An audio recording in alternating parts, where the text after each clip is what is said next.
आप सुन रहे हैं मंगलू का मिक्स हुआ गाने और घोड़ा वाले।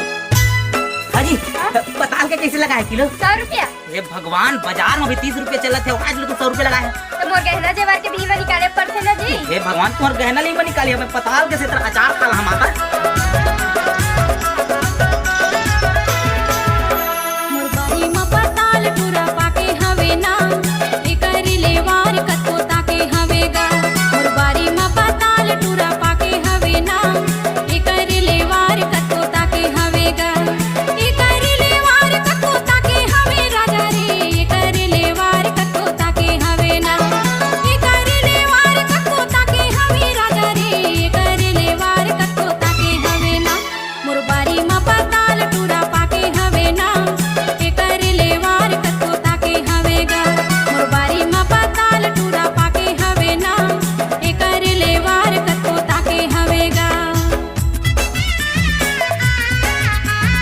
मंगलू का मिक्स हुआ गाना।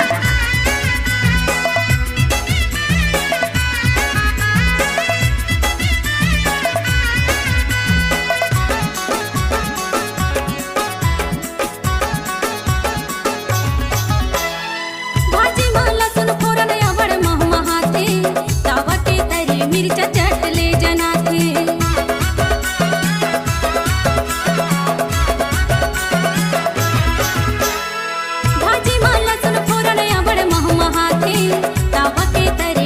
चटले जनाथे, तावा के तरी मिर्चा चटले जनाथे। अरेला कौन पूछे वो झांकत हवे ना, झोला भर भर के छाटत हवेगा। अरेला कौन पूछे वो झांकत हवे ना, झोला भर भर के छाटत हवेगा। मोर बारी में पताल टूरा पाके हवे ना, ये कर लेवार कतो ताके हवेगा। डीजे में गाना बजाना होगा तो मंगलू से संपर्क करो।